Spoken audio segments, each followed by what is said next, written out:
I'd like to thank Adam Trevino for producing today. Thanks for listening.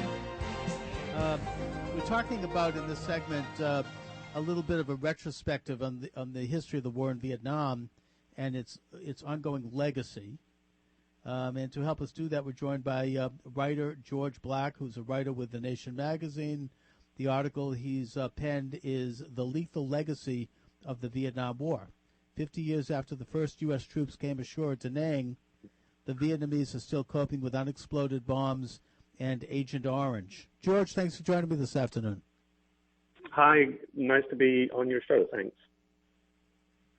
George, you know, your article covers, and you've been to Vietnam and you've seen it firsthand, the devastating effects on the environment of the war policies that included things like napalm and Agent Orange, and the long-term effects that those things have had both on the Vietnamese people and also on Vietnam veterans. It's never been really acknowledged by our Veterans Administration, the effects of Agent Orange on people's lives, and you and I both can know people who have been affected by that, and the effects are devastating.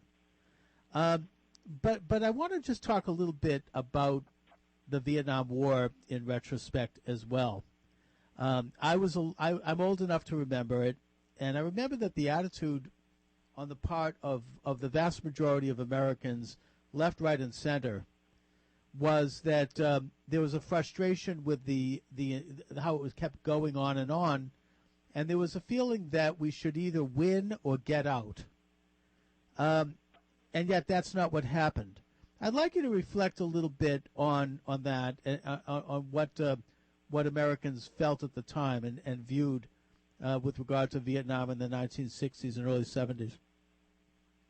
Well, I think the attitudes changed very dramatically over time. I think a lot of the people, including the vets I've spoken to in the early years of the war, there was really no widespread questioning of the motives of the war, the purposes, or that it would be ended quickly. And I think the assumption that it would be ended quickly was based on a couple of things. One was the belief based really on, recent memories of two world wars, that America just was not going to lose a lopsided war like this. And I think the second is that there was a great faith in American technology to do the job. And that, I think we've learned in subsequent years in many different theaters of combat that, massive amounts of firepower, reliance on bombing from the air actually is a very limited weapon. It had a very major effect, obviously, in the outcome of World War II, but its major impact really, I think, even in World War II, was when the tide of the war had turned in a major way. German bombing of England didn't work. It actually stiffened people's morale. Allied bombing of Japan and to some extent Germany, the war had really turned in 1942 in favor of the Allies. So I think there was an overestimation perhaps at that time of how much aerial warfare could accomplish.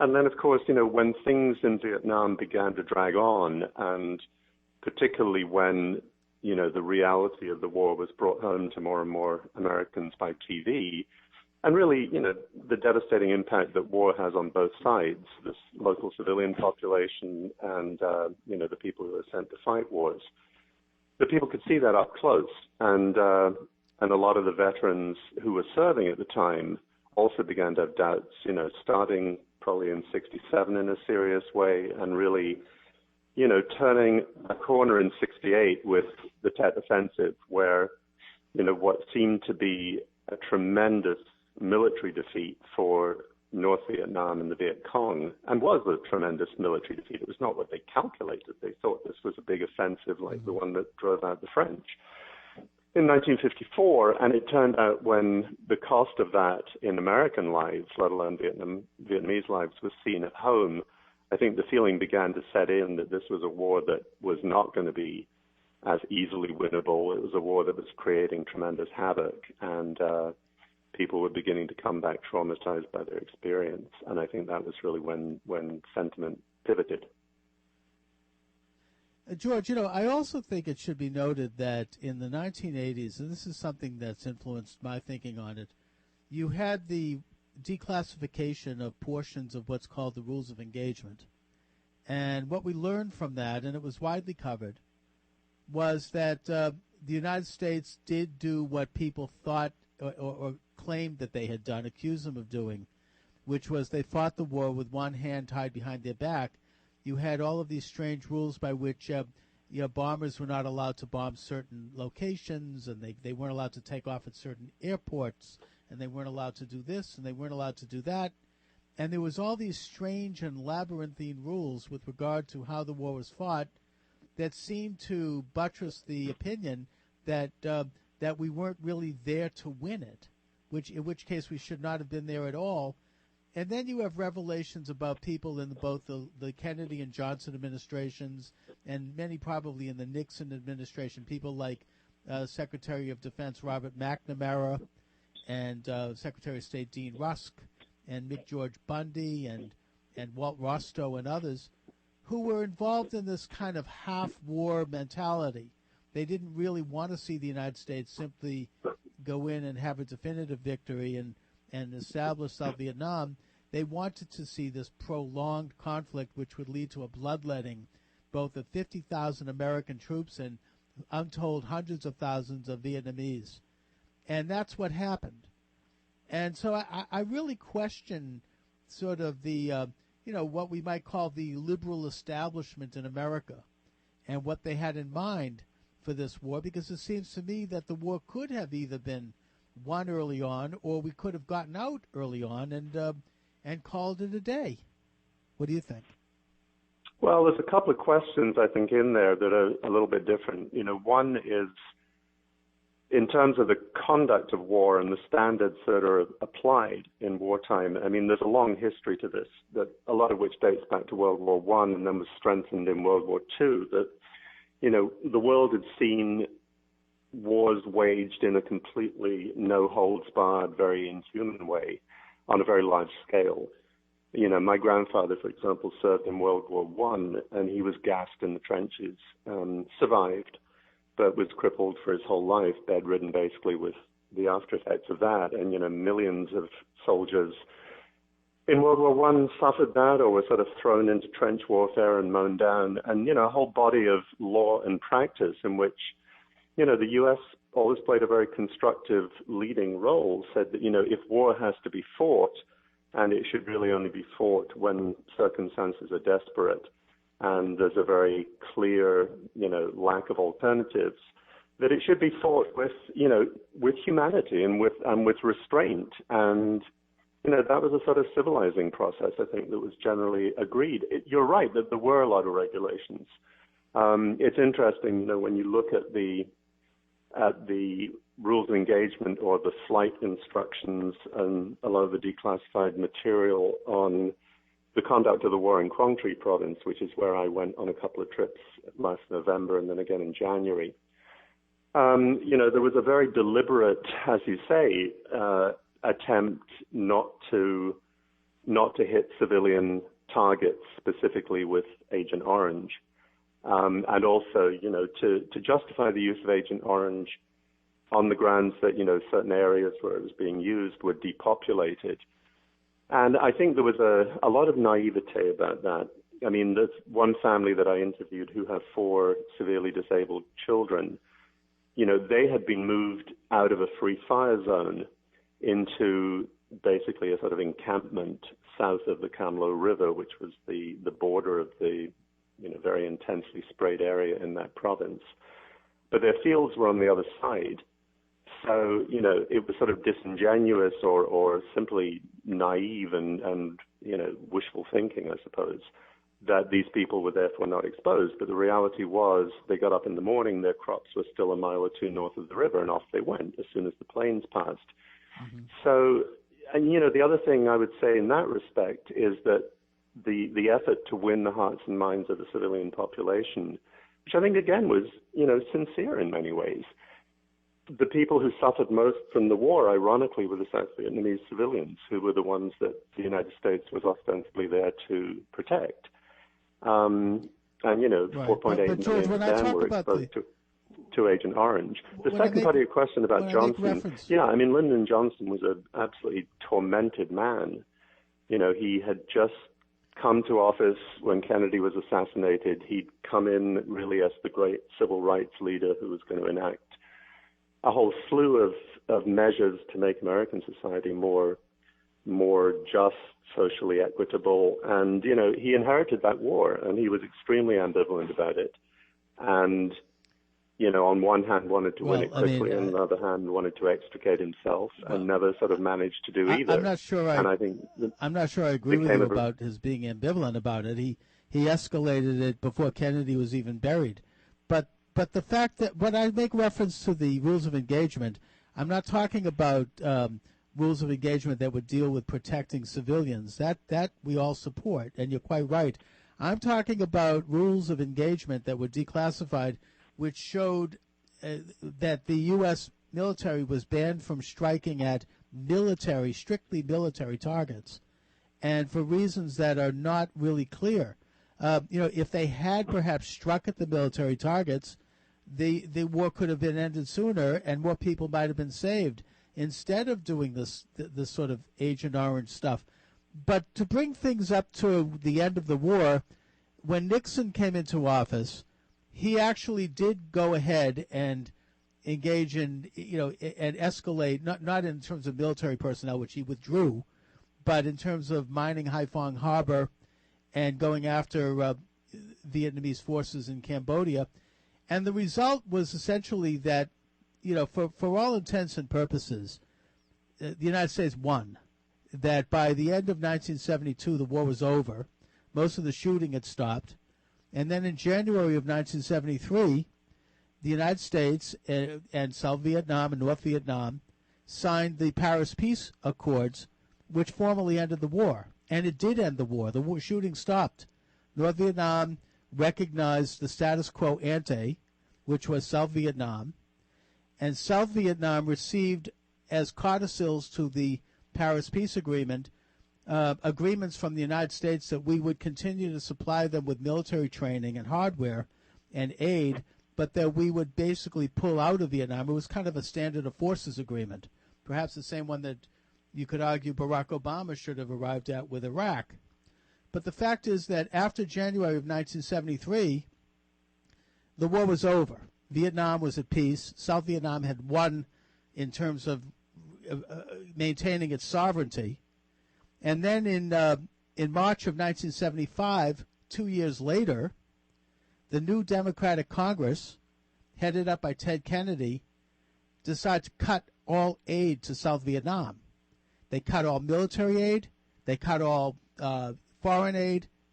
And that sent a green light to the North Vietnamese, who were fully supplied by the Soviet Union, who launched a full-scale invasion. The kitchen, whatever your Morse speaks. Thanks so much. And my guest is George Black, The Lethal Legacy of the Vietnam War. Is his article. It's up on Nation Magazine. George, I know I take somewhat of a contrary view on this topic, but again, I argue that the United States won the Vietnam War, and then it was sold out by liberals in Congress. What say you? Well, I'm not going to argue or disagree or agree with what you said about the way the war ended, 72 to 75. I mean, you've obviously made a much more detailed study of that than I have. I can only speak to what my article was about, and it was not about that period. Essentially, I think what you're talking about the end of the war is another legacy of the war. There's never going to be agreement on this. There are two very distinct camps of opinion, and my article doesn't address that. My article's about, the very tangible, concrete things that happened, particularly in the period from 66 to 68, which was when, the escalation of the war was at its height. The numbers of American troops was at its height.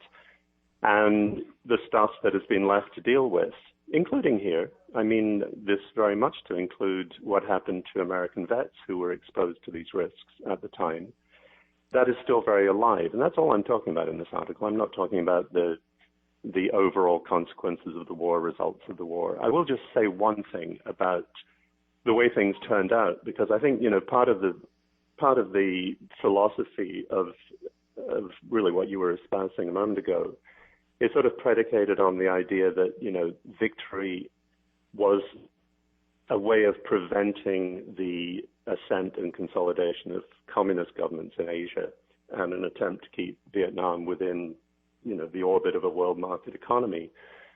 And the big irony, and this I can speak to because I did a couple of other articles on an earlier trip, which made me really look at the current economy and politics of Vietnam. The irony is that Vietnam has ended up, even though it's a one-party state, it's an extremely vibrant market economy.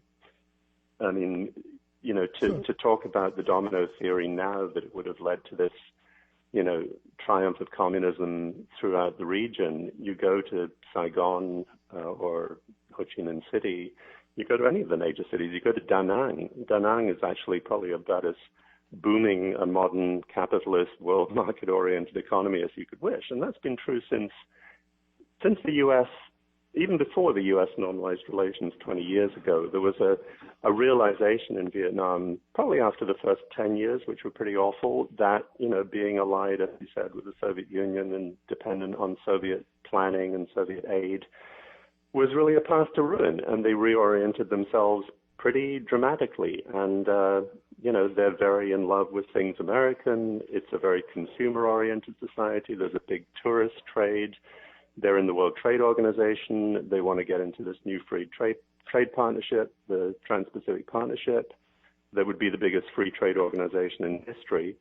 So, a lot of those premises about what it meant to win or lose the war, I think over time have really been, to me at least, largely disproved. And whether the Americans winning the war would have produced a different society, I honestly can't say. Well, I think it's very interesting. I mean, the Vietnamese people have a long history, actually, of somewhat of a more free market modality, and that eventually did come to the fore. Of course, it wasn't hurt. That wasn't hurt by the fact that the Soviet Union collapsed as well, and that Vietnam has moved in that direction. I just feel that it's justice needs to be brought to the hundreds of thousands of Vietnamese people who had to get on those rickety boats to get out of that communist hellhole, and not to mention Pol Pot in Cambodia, who was probably the purest communist dictator in history, and his slaughter of half of the population of his own country. I mean, these were the direct, immediate consequences of the fall of Vietnam.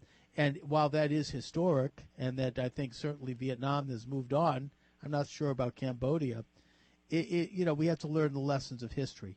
But you talk, as you say, your article focuses on the period of escalation in Vietnam in the late 60s, 67, 68 in particular, which I think was the height of America's involvement. I believe we had almost 1 million men in Vietnam at that time.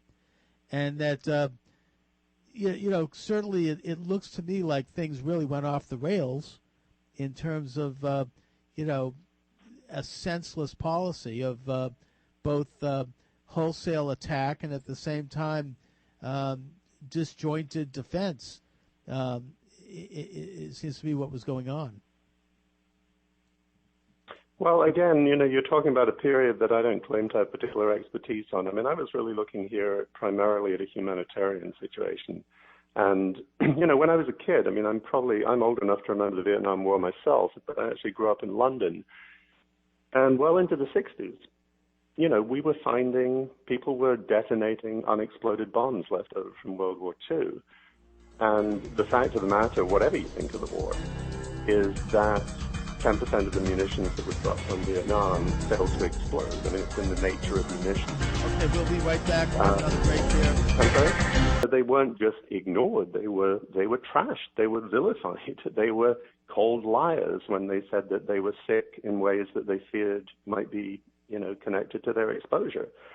And they had to fight for many years. And really the breakthrough came in 1990, finally, when a man called Admiral Elmer Zumwalt, who had been the commander of U.S. naval forces in Vietnam, was commissioned by the Veterans Administration, Department of Veterans Affairs, to conduct a full investigation of whether there was any merit to these claims that all these American vets who were sickening and were having children with birth defects, whether it was connected to Agent Orange. And it was interesting because of the role he'd played in Vietnam himself. He'd ordered the use of Agent Orange. And at the same time, his son, who was 42, who had been on a patrol boat in the Mekong Delta and had been involved in his boat spraying Agent Orange along the edges of rivers and canals, had died the previous year of non-Hodgkin's lymphoma, which is a cancer that is on the list of diseases that were eventually agreed presumptively to be connected to exposure with Agent Orange. So when Zumwalt came out with his report in 1990, it was really a bombshell, because it showed that the companies who were producing Agent Orange, notably Monsanto and Dow Chemical, Monsanto in particular had falsified its studies, excluded information that showed disease risks. It showed that American governments of both parties had essentially, colluded to cover up, conceal the problem. And eventually, it took 20 years, 15 years, 20 years of pressure for American veterans to be recognized that they had legitimate grievances and that they merited compensation. And I think that's a terrible stain on the history, of this country post-Vietnam, whichever side you're on, whether you're a liberal or a conservative Absolutely. or an agnostic. These things should not happen to people who were sent to war by their country, suffered as a result. And, fortunately, I think we've moved beyond that. There's all sorts of complaints, God knows, about the capacity of the Veterans Administration in the past couple of years. And, people who have come back from Iraq and Afghanistan still not getting adequate treatment. But we have moved on, and that's good. It's the legacy of Vietnam veterans, men who basically made the supreme sacrifice of going to Vietnam, fighting for their country, and then coming back with illnesses and not being properly treated, not even being recognized by the U.S. government. It is a national scandal. It's one that both sides of the political spectrum do not want to see happen. We owe these men everything. And that there continues to be scandals, of course, at the VA with the double booking and all of that. So it's not new. But I hope that it's been addressed. It should be, obviously.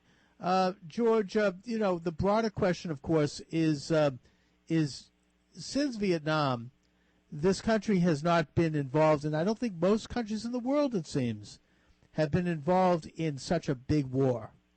There hasn't been this massive mobilization and escalation that goes on for years. There have been small wars. There have been quick wars. But generally speaking, we seem to have, in the world, moved away from these enormous, complicated, multi-layered engagements. Maybe it's since the fall of the Soviet Union and communism. I don't know. What do you think?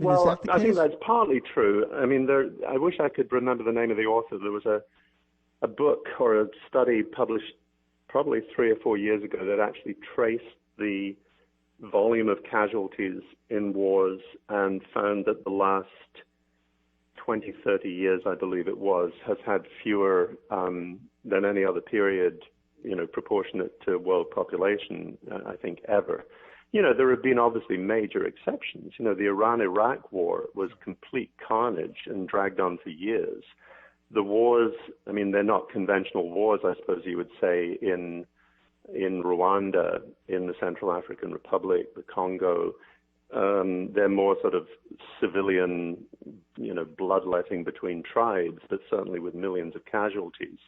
And then the wars in the former Yugoslavia. But yes, they are exceptions. And, you look at the Middle East today, and you obviously hope very much that this is not going to be another exception, because it certainly has the potential to become one.